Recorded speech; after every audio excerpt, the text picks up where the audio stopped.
राहु उस बालक के तेज से डर गया और अपनी रक्षा के लिए इंद्र को पुकारने लगा। इंद्र ऐरावत पर चढ़कर उसकी रक्षा के लिए दौड़े।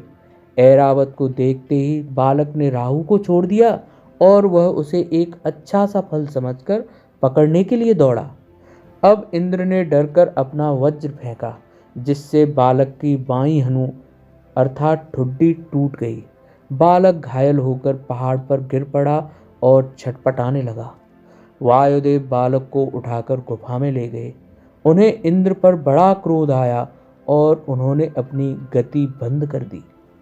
वायु के बंद हो जाने से सब काट सरीखे हो गए। त्रिलोकी में कोई हिल डुल तक नहीं सकता था। सबकी सांस बंद हो गई। देवता लोग घबराए। इंद्र दौड़ते हुए ब्रह्मा के पास गए। उसी क्षण ब्रह्मा पर्वत की उस गुफा में आए और अपने हाथों से बालक का स्पर्श करके उसे जीवित कर दिया। बालक प्रसन्नता के साथ उठ खड़ा हुआ। वायुदेव बड़े प्रसन्न हुए और उन्होंने सारे जगत में प्राण संचार कर दिया। ब्रह्मा ने देवताओं से कहा, यह बालक साधारण नहीं है, यह देवताओं का कार्य साधन करने के लिए ही प्रकट हुआ है, इसलिए यह उचित है कि सब देवता इसको वरदान दें।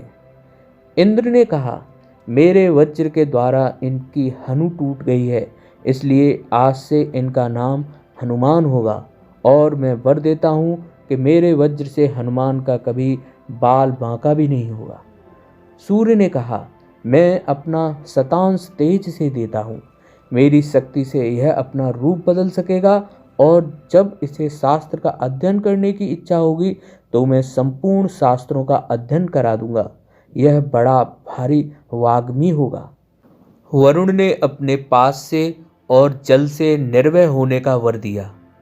कुबेर आदि देवताओं ने भी अपनी अपनी ओर से हनुमान को निर्भय किया। विश्वकर्मा ने अपने बनाए हुए दिव्यास्त्रों से अवध्य होने का वर दिया और ब्रह्मा ने ब्रह्म ज्ञान दिया। चिरायु करने के साथ ही ब्रह्मास्त्र और ब्रह्मपाश से भी ब्रह्मा ने श्री हनुमान जी को मुक्त कर दिया।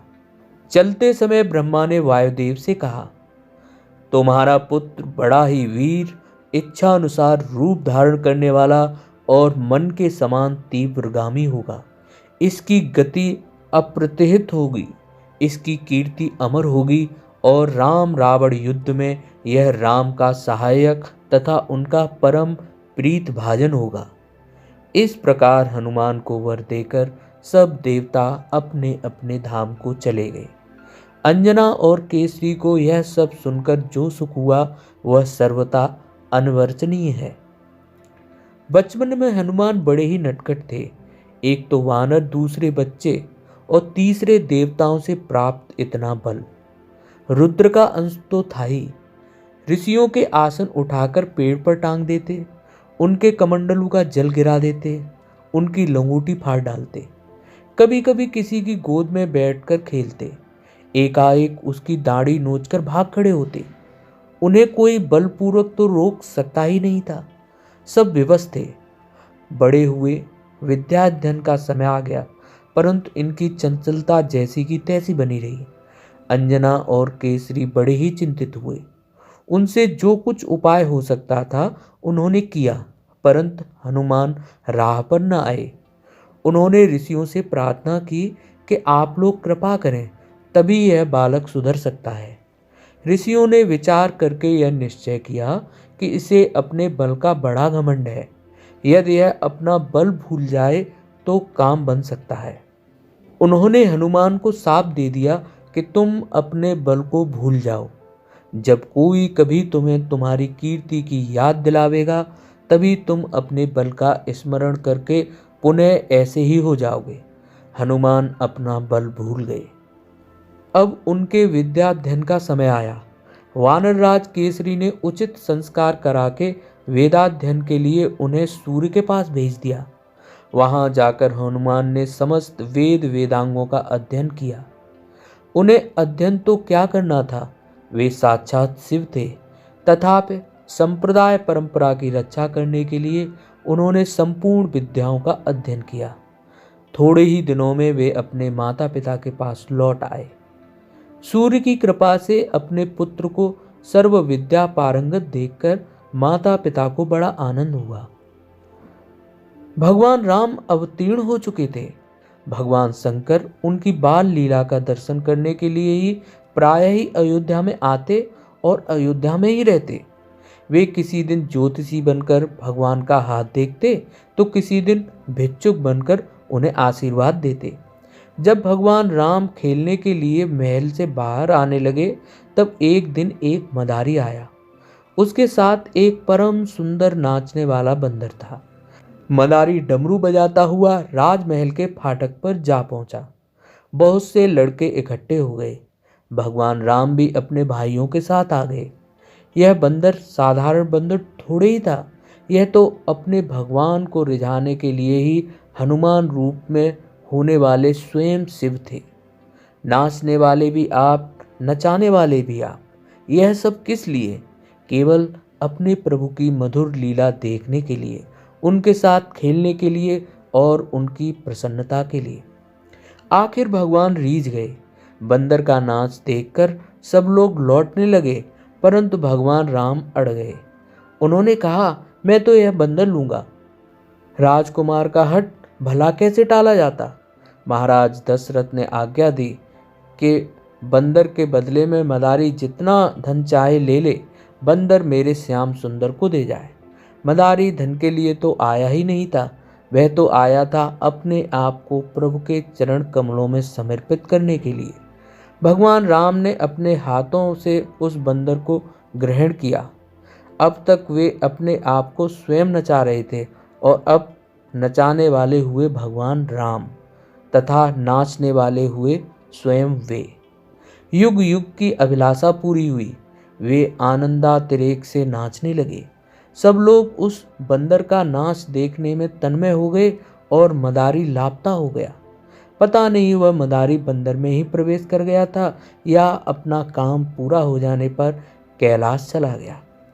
इस रूप में हनुमान बहुत दिनों तक भगवान राम की सेवा और मनोरंजन करते रहे। जब विश्वामित्र राम और लक्ष्मण को ले जाने के लिए आए तब भगवान ने उन्हें एकांत में बुलाकर समझाया और उनसे कहा, हनुमान, तुम मेरे अंतरंग सखा हो, तुमसे मेरी कोई लीला छिपी नहीं है। आगे चलकर मैं रावण को मारूंगा, उस समय मुझे बानरों की आवश्यकता होगी। रावण ने बाली को मिला रखा है।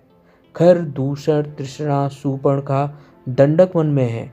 मारी, सुबाहु, ताड़का हमारे पड़ोस में ही है। उनका जाल चारों ओर फैला है। तुम सबरी से मिलकर ऋष्यमुख पर्वत पर जाओ और वहां सुग्रीव से मित्रता करो।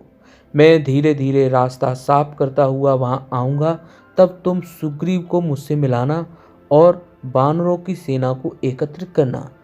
फिर रावण को मारकर अवतार कार्य पूरा किया जाएगा। भगवान को छोड़कर जाने की इच्छा न होने पर भी हनुमान ने भगवान की आज्ञा शिरोधार्य की और उनका नाम स्मरण करते हुए उन्होंने ऋष्यमुख पर्वत के लिए प्रस्थान किया। उन दिनों बाली से भयभीत होकर सुग्रीव अपने मंत्रियों के साथ ऋष्यमुख पर्वत पर रहते थे। हनुमान भी उन्हीं के साथ थे। सुग्रीव प्रायः डरते ही रहते थे कि कहीं बाली का भेजा हुआ कोई उसका मित्र आकर हम पर आक्रमण न कर दे, क्योंकि साप के कारण बाली स्वयं यहाँ नहीं आ सकता था। एक दिन वे मंत्रियों और अपने प्रिय सहचर हनुमान के साथ बैठकर कुछ राजनीतिक चर्चा कर रहे थे।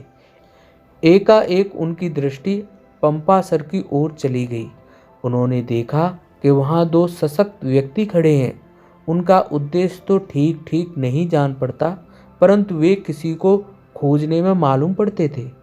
उनकी चाल ढाल, उनका वीरोचित शरीर, उनकी शस्त्र अस्त्र और साथ ही उनके बलकल वस्त्र और जटाओं को देखकर सुग्रीव को बड़ी शंका हुई। उन्होंने हनुमान से कहा, भाई, पता लगाओ ये दोनों वीर पुरुष कौन हैं। यदि शत्रु पक्ष के हों तो यहाँ से भाग चलना चाहिए, और यदि उदासीन हो तथा उन्हें भी किसी सहायता की आवश्यकता हो तो उनसे मित्रता कर ली जाए और एक दूसरे की इष्ट सिद्धि में सहायक हों। तुम ब्रह्मचारी का वेश धरकर उनका पता लगाओ, फिर जैसे हो इशारे से मुझे सूचित कर देना। पुस्तक का शेष भाग अगले वीडियो में। अगर आपको यह वीडियो अच्छा लगा हो तो वीडियो को लाइक करें, शेयर करें और चैनल को सब्सक्राइब करना ना भूलें। धन्यवाद।